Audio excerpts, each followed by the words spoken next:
Hello, this is Sam Johnson and welcome to another video on Spanish verbs. Today we'll be talking about the perfect tense, otherwise known as the pretérito or the pretérito in Spanish. Before we go on, we need to talk about what is an aspect, because the pretérito is actually one of only two verb tenses to describe the past in Spanish. Aspect, for our purposes in Spanish, describes the completion of a verb. So let's look at this on a timeline. So if we look at our text diagrams here, 0 can represent or O can represent the present, the dashes are the timeline, and X represents a completed event, whereas the brackets show something that was not necessarily completed and took place over the span of time. So, for example, if you say, Juan swam in the pool yesterday, we're talking about a completed action, an action that is pointable on the time. You can point it out on the timeline, and imperfect would be describing something that's not so much something that you could point out on the timeline. So, for example, if you said, Juan used to swim every day at the pool, well, it's not exactly easy to point out because it takes place over a span of time. You'll often hear these aspects contrasting in sentences. For example, when I was studying, the bell rang, right? So when I was studying, that would be imperfect, and the bell rang, that would be perfect, right? Because when I was studying would have taken place over a period, and when the bell rings, well, it's for a short duration of time in which you can say, yeah, it started and it ended.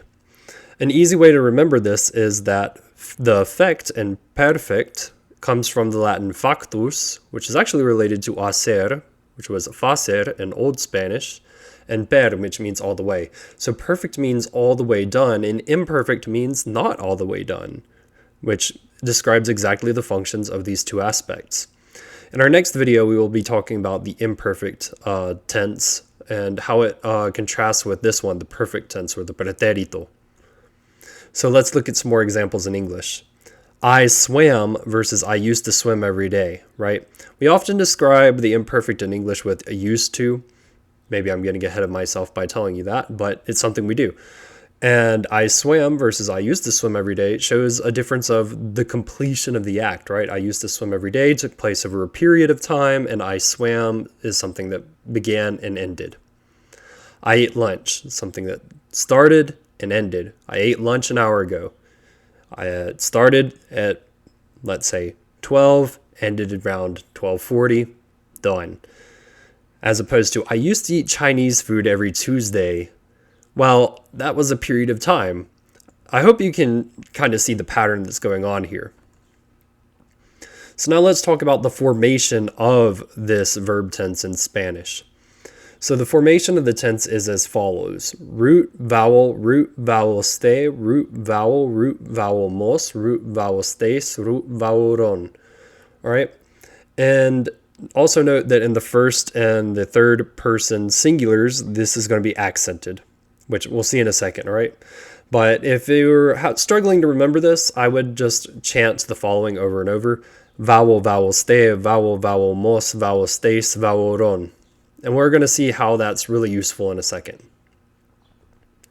So here's our first verb, hablar. So hablé, hablaste, habló, hablamos, hablastes, hablaron. That should say hablastes. My apologies for that typo. But if you can mentally put that there into hablastes, you'll see that the pattern is consistent. Vowel, ste, vowel, mos, vowel, stes, vowel, ron. And if we compare with comer, we actually have the exact same pattern. So comí, comiste, comió, comimos, comistes, comieron. Vowel, ste, vowel, mos, vowel, stes, vowel, ron. And the same thing with vivir. Viví, viviste, vivió. Vivimos, vivistes, vivieron. Vowel, ste, vowel, mos, vowel, stes, vowel, ron. This also, I think, lends to my idea that the ER verbs and the IR verbs are really kind of deviations on the same class, because you look at this, there's some notable differences. So, for example, hablé versus comí and viví. which follow the exact kind of same pattern. In fact, all the endings of the ER verbs and the IR verbs are the same. Comí, viví. Comiste, viviste.